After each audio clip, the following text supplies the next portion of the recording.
ये देखिएगा जीवन दर्शन,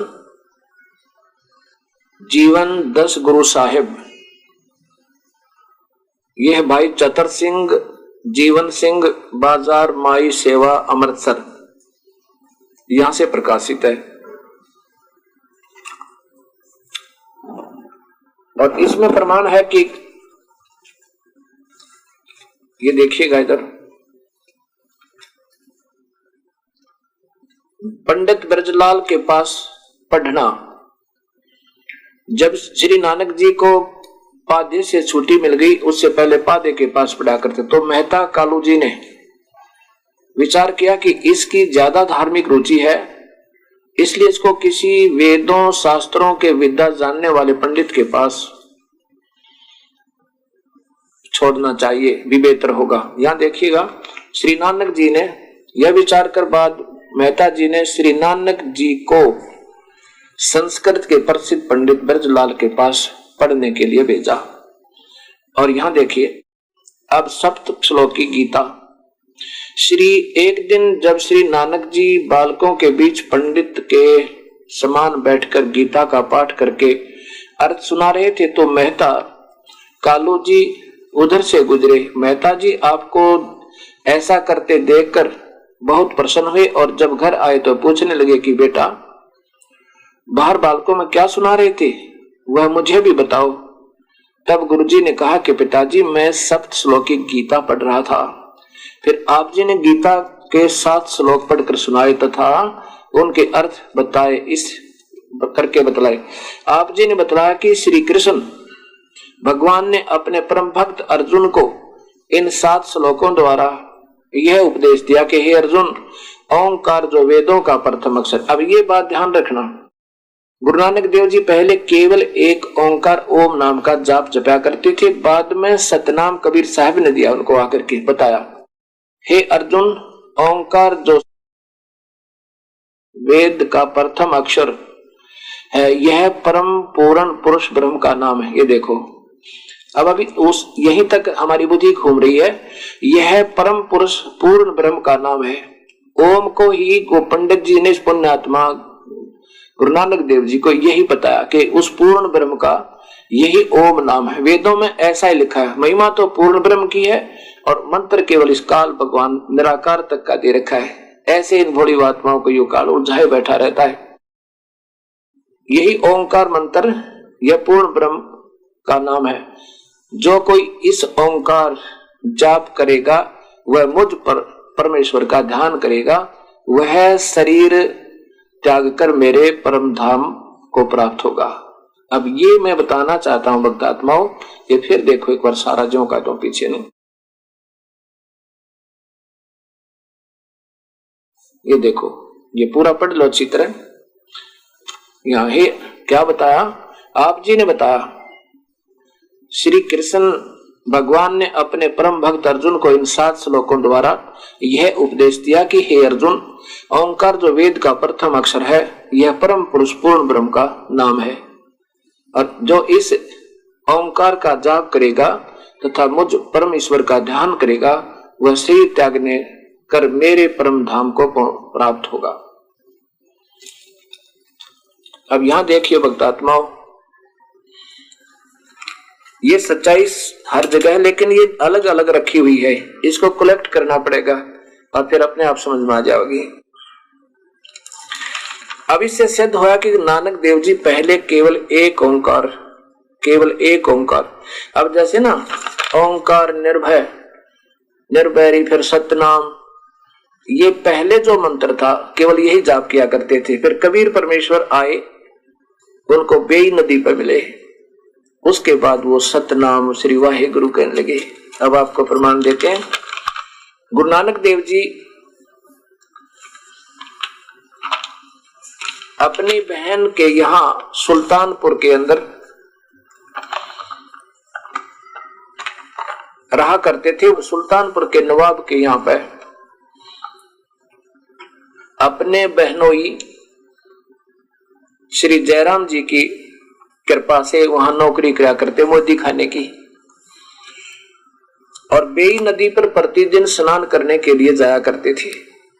और वहां काफी देर तक बैठ गए, क्योंकि पुरानी पिछले जन्म जन्मांतर की पुण्य कमाई पुण्य आत्मा के साथ रहती है और प्रभु की कसक भूल नहीं सकते वो। उसकी तलाश में कोई कहीं जा रहा है, कोई कहीं जा रहा है, कोई देव पूजा, कोई देवता पूजा, कोई मंदिर, कोई मस्जिद, कोई गुरुद्वारा, कोई चर्च, लेकिन संतों बिना बात बने नहीं। ये सत्कर मान लेना। जिन संतों से ये मंदिर, गुरुद्वारे और चर्च बने हैं,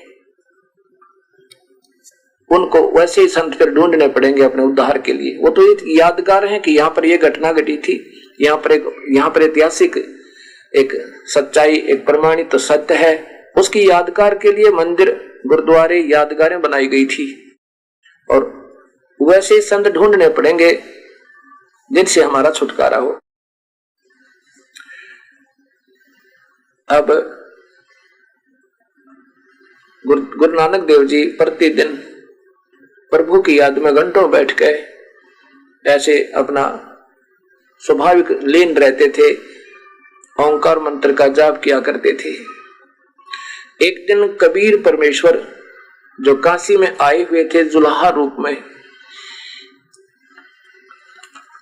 काशी में आए हुए थे जुलाहा रूप में, वो कबीर परमेश्वर एक जिंदा महात्मा का रूप बनाकर, क्योंकि ये ऐसे ही मिलते हैं जिन संतों को मिलते हैं। और सुबह सुबह जब गुरु नानक देव जी बेई नदी के ऊपर बैठे हुए थे, प्रतिदिन स्नान करने जाते थे, एक जिंदा महात्मा का रूप बनाकर कबीर साहब वहां पहुंच गए और जाकर के राम राम कहा, यानी संबोधन किया प्यार के साथ। गुरु नानक देव जी ने कहा, आओ बैठो भगत जी, कहां से आए, कौन हो तुम? कबीर साहब ने कहा कि मैं काशी में रहता हूं, एक छोटी जाति का जुलाहा हूं, धानक हूं, मैं धानक का काम करता हूं और कबीर मेरा नाम है। हे महात्मा जी, मैं बहुत दूर दूर तक घूम लिया हूं और आपकी सूरत को देखते ही मेरा हृदय गदगद हो गया है। मुझे लग रहा है कि यदि आप भक्ति कर रहे हो वो बहुत श्रेष्ठ है। मैं बहुत घूम लिया हूं, मुझे अभी तक सत्य मार्ग नहीं मिला। गुरु नानक देव जी ने पूछा कि भगत जी आप कहां कहां गए हो, आपने कोई गुरु भी बनाया है क्या? कबीर साहब ने कहा, हाँ जी, मैंने पंडित रामानंद जी को गुरु धारण किया हुआ है। काशी के अंदर एक बहुत पहुंचे हुए वेदों के ज्ञाता, बहुत अच्छे बहुचर्चित महात्मा है, लेकिन मेरा बेटा, मेरा विश्वास, मेरा शंका समाधान नहीं हो पाया। गुरु अवश्य बना रखे, लेकिन मेरा अभी तक आत्म शांति नहीं हुई, मुझे ज्ञान पूर्ण नहीं लग रहा। तब गुरु नानक देव जी ने यही बताया कि एक निरंकार परमात्मा है जो गीता जी के वो श्लोक सुनाए। तब कबीर साहब ने कहा कि महात्मा जी मेरी बातों का गिल्ला मत मानना, मैं एक बहुत दुखी प्राणी हूं, भक्ति की तलाश में भरम भटक रहा हूं, अभी तक रास्ता नहीं मिल पाया मुझे। मैं आपसे कुछ शंका समाधान चाहूंगा, फिर आपको मैं गुरु बनाऊंगा। कबीर साहब ने पूछा कि जैसे आप बता रहे हो कि एक परमात्मा निराकार है और श्री कृष्ण जी ने अर्जुन को जो रास्ता बताया एक ओम नाम के जापते और स्वर्ग प्राप्ति का, हे महात्मा जी, हे गुरुदेव, कबीर साहब कह रहे हैं गुरु नानक देव को, हे गुरुदेव, हम वहां कितने दिन रह पाएंगे स्वर्ग के अंदर? अब गुरु नानक देव जी ने कहा कि वो तो जैसे भी अपनी कमाई होगी भक्ति की, जैसे पुण्य होंगे, जैसे हमारे सिमरण होगा, जैसे धर्म हमने किए होंगे, यज्ञ हवन किए होंगे, उसका कुछ समय निर्धारित होता है, फिर स्वर्ग में उतने समय रह सकते हैं। उसके बाद कहां जाएंगे स्वामी जी? कबीर साहब पूछ रहे हैं, बाबा नानक जी थे। तब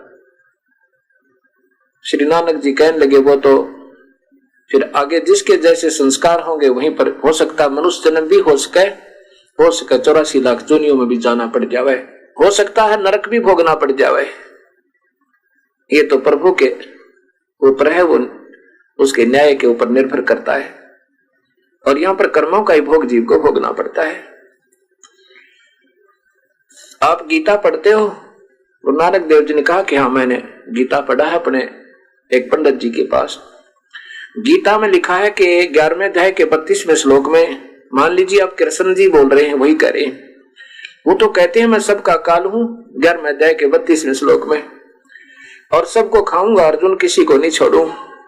11वें अध्याय के 21वें श्लोक में अर्जुन देख रहा है और कह रहा है भगवान आप तो ऋषियों को भी खा रहे हो, आप देवताओं को भी खा रहे हो, और आप ही के आगे वो हाथ जोड़े खड़े, मंगल हो, बख्श दो, आप तो उनको भी नहीं बख्श रहे हो। तो एक बात बताओ गुरुदेव, कबीर साहब कहते हैं गुरु नानक देव को, एक बात बताओ गुरुदेव, जिसको कहो तुम नंद का लाल और वो कहे मैं सबका काल, और ये काल ही सबको खावे, और उसी की हम पूजा करें, एक ओंकार निरंकार की। गुरु नानक देव जी कहने लगे कि ये तो सभी वेद बताते हैं, सभी शास्त्र बताते हैं, भी एक ही ओम नाम का जाप है, वही पूर्ण ब्रह्म का है। कबीर साहब ने कहा देखो जी, वैसे तो आप महात्मा हो, पहुंचे हुए संत हो, लेकिन काल पूर्ण ब्रह्म नहीं हो सकता। 8वें अध्याय का गीता जी के 16वें श्लोक में लिखा है कि ब्रह्मलोक तक ये ब्रह्म भी विनाशमा होगा, ये ओंकार निरंजन भी नहीं रहेगा, ना ब्रह्मा रहेगा, ना विष्णु रहेगा, ना शिव रहेगा, तब कहां रहोगे स्वामी जी? कबीर साहब कहते हैं बाबा नानक जी को, फिर श्री नानक जी कहते हैं फिर आप बताओ आपको ज्यादा ज्ञान है क्या? अगर नहीं, ज्यादा की तो बात ही नहीं, मैं तो आपके चरणों की धूल हूं, एक नीच जाति का जुलाहा हूं, मुझे कहां ज्ञान हो सके गुरुदेव। फिर कबीर साहब ने यह सृष्टि रचना प्रारंभ की कि एक और परमात्मा है सचखंड विच, वो सारी सृष्टि का रचनहार है। गीता जी के 8वें अध्याय के अंदर पूरा विवरण है, 8, 9, 10 श्लोक में, 22, 23, 24 श्लोक में, और गीता जी के 15वें अध्याय के 16, 17, 18 में और 15 में। गीता जी के 15वें श्लोक में लिखा है, ये काल कहता है कि मैं तो सबके हृदय में विराजमान हूं, लेकिन वो पूर्ण परमात्मा कोई और है, वो पूर्ण परमात्मा कोई और है जो कि सबका धारण पोषण करता है।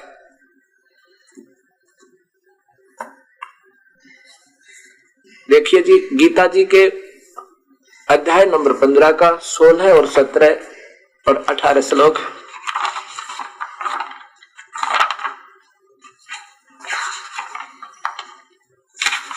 इसमें 3 परमात्माओं की व्याख्या की है। गुरु नानक देव जी को कबीर साहब बता रहे हैं कि ये काल, ये ब्रह्म जो कह रहा है ना कि मैं तो केवल इन प्राणियों के हृदय में स्थित हूं, और वास्तव में परमात्मा और है, 2 परमात्मा है इस पृथ्वी लोक वाले लोकों में।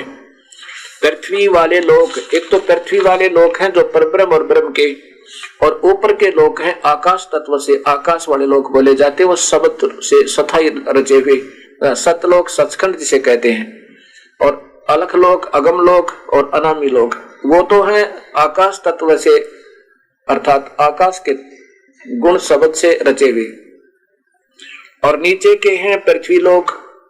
इस लोक में 2 भगवान माने जाते हैं, क्षर और अक्षर, क्षर पुरुष और अक्षर पुरुष, ब्रह्म पर ब्रह्म, लेकिन उत्तम पुरुष तो कोई और ही है। ये देखिएगा गीता अध्याय, गीता प्रेस गोरखपुर से प्रकाशित अध्याय नंबर 15 और श्लोक नंबर ये देखिएगा 17, ये 16 है, और यहां पर इसका संस्कृत है नीचे का, ये देखिएगा ये 16 नंबर श्लोक में, दौ इमो पुरुषो लोके, इस लोक में पृथ्वी वाले लोक में 2 भगवान है, क्षर च अक्षर है। पुरुषो, पुरुष माने परमात्मा भगवान, 2 भगवान है इस लोक में, पृथ्वी वाले लोकों में 2 भगवान जाने जाते हैं, क्षर नाशवान, अक्षर माने अविनाशी।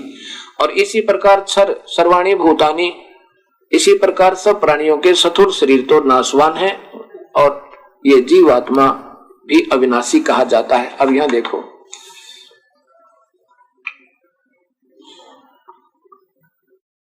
इस संसार में नाशवान और अविनाशी भी दो प्रकार के पुरुष हैं। पुरुष माने यहाँ भगवान लिख देना चाहिए था, क्योंकि ये बेचारे सारे ही असमंजस में है। संत टीकाकार इनको पूर्ण ज्ञान था नहीं बेचारों को। कोशिश बहुत अच्छी की कर रखी है जयदाल गोविंद जी ने। फिर कहा कि सर्वाणी सब संपूर्ण भूतों के शरीर भी नाशवान है और जीवात्मा अविनाशी कहा जाता है। इसी प्रकार दो सतिथि जीव की है और दो ही भगवान से। अब नीचे देखो, ये 70वें श्लोक में लिखा है कि उत्तम पुरुष है तू अन्य, उत्तम पुरुष है तू अन्य। वास्तव में उत्तम भगवान, पुरुष माने परमात्मा, इसी में इस पुरुष का अर्थ दे रखा है परमात्मा। उत्तम पुरुष है तू अन्य, वास्तव में उत्तम यानी श्रेष्ठ भगवान तो कोई और है और उसे परमात्मा इति उदाहरता है, वो भगवान कहलाता है, वास्तव में परमात्मा है। यह त्रिलोक में अविषय विभर्ति अवयव ईश्वर है, वही तीनों लोकों में प्रवेश करके सबका पालन पोषण करता है और वही अविनाशी ईश्वर है। दो तीन भगवान सिद्ध हो गए। और अपने बारे में ये काल भगवान कहता है कि मैं तो, यदि इनकी संस्कृति भी देखिए, उत्तम पुरुष, पुरुष माने भगवान ये लिखना था, तो अन्य जो तीनों लोकों में प्रवेश करके सबका धारण पोषण करता है, अविनाशी परमेश्वर परमात्मा इस प्रकार कहा गया है। और आगे देखिए 18वें में ये काल भगवान अपनी सतिथि बताता है कि मैं तो केवल इतना प्रभु हूं, क्योंकि मैं नाशवान जड़ वर्ग क्षेत्र से तो सर्वथा अतीत हूं और अविनाशी जीवात्मा से भी उत्तम हूं। इसलिए लोक और वेद में, इसलिए लोक में, इस काल के लोक में और इस वेद में मुझे पुरुषोत्तम कहते हैं, वास्तव में मैं पुरुषोत्तम हूं नहीं। और इसी गीता जी के 15वें अध्याय के श्लोक नंबर 1 और 2 में देखिएगा, इसमें लिखा है कि ये उल्टा लटका हुआ एक संसार रूपी वृक्ष है अर्जुन,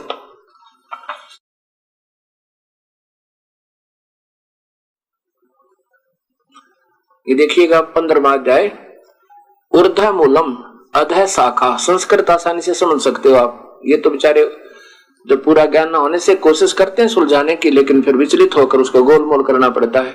ऊर्ध्व मूलम ऊपर को जड़ वाला, अधः शाखा नीचे को शाखा वाला, अश्वत्थम माने मजबूत, प्राहु अवयम यानी ये अवयम माने अविनाशी, उल्टा लटका हुआ एक वृक्ष समझो संसार रूपी, और जिसके छंदासी प्रणाणी यश तम वेद स वेद वितय, ये सही वेद के जानने वाले उसको बता सकते हैं, सब वर्णन लिखा हुआ उनका। आगे देखो दूसरे श्लोक में, अधः च ऊर्ध्वम परसरता तस्य शाखा गुण प्रवर्धा विस्पर वाला, अधः च मूलानी अनुसंतानी कर्मानुबंधनी मुनशलोके। इसका सीधा सा अर्थ बना है कि नीचे ने तो शाखा वाला, अधः और ऊर्ध्व ऊपर नीचे को, उसी वृक्ष की ऊपर और नीचे को ये तीन गुणों रूपी, ये देखिए इसमें संस्कार देखिए इन्होंने सही किया। इसमें उस संसार रूपी वृक्ष की तीनों गुणों रूपी बड़ी हुई नहीं, तीनों गुणों रूपी फैली हुई, रजगुण ब्रह्मा सतगुण विष्णु, विषय भोग परवाला कोपलों रूपी शाखा, ये शाखाएं यानी ये शाखा रजगुण ब्रह्मा सतगुण विष्णु तम गुण शिव जी नीचे और ऊपर को फैली हुई है, मनुष्य लोक में फैली हुई है। और यही इस जीवात्मा को कर्मों के अनुसार बांधने वाली मूलानी माने जड़ है। ये महंत तहंती आप लिख रहे हैं अपने हिसाब से। अब यही इन जीवों को कर्मों में बांधने की मूल कारण है और नीचे और ऊपर सब तीनों लोकों में व्याप्त इनकी रेंज है। कबीर साहब कहते हैं, अक्सर पुरुष एक पेड़ है निरंजन वा के डारे, तीनों देवा शाखा है ये पाते रूप संसारी। ये देखिएगा इसी गीता जी के अध्याय नंबर 15 के ऊपर ये चित्र बनाया है। अक्षर पुरुष एक पेड़ है, ये यहां से आगे ये अक्षर पुरुष यानी ये परब्रह्म है, ये जड़ अलग रह जाती है। अक्षर पुरुष एक पेड़ है निरंजन, ये अक्षर पुरुष इसकी डार, और तीनों देवा शाखा है ये पात रूप संसार। कबीर साहब ने एक ही दोहे में सारी ये गीता जी के 15वें अध्याय का पूरा वर्णन कर दिया। ये रजगुण ब्रह्मा, सतगुण विष्णु जी और तमगुण शिव जी, त्रिलोकीय ब्रह्मा विष्णु महेश, और ब्रह्म ये अक्षर पुरुष एक डार है इस वृक्ष की। और ऐसी ऐसी डारें ना जाने कितनी होती है एक वृक्ष के। ये तना है, ये अक्षर पुरुष समझो। अक्षर पुरुष एक पेड़ है कि जमीन से ऊपर जो दिखाई दे वो पेड़ होता है। अब जड़ देखो कौन है, ये पूर्ण ब्रह्म कबीर साहब जो है ये जड़ है, ये पूर्ण परमात्मा। इसलिए गीता जी के 15वें अध्याय के 70वें श्लोक में कहा है कि उत्तम पुरुष तु अन्य है परमात्मा इति उदारते, और वही तीनों लोकों में प्रवेश करके लोकतर में सबका पालन पोषण करता है। और अविनाशी परमात्मा परमेश्वर इस नाम से जाना जाता है, ये कबीर परमेश्वर है। और ये सतलोक में रहता है, सचखंड में रहता है।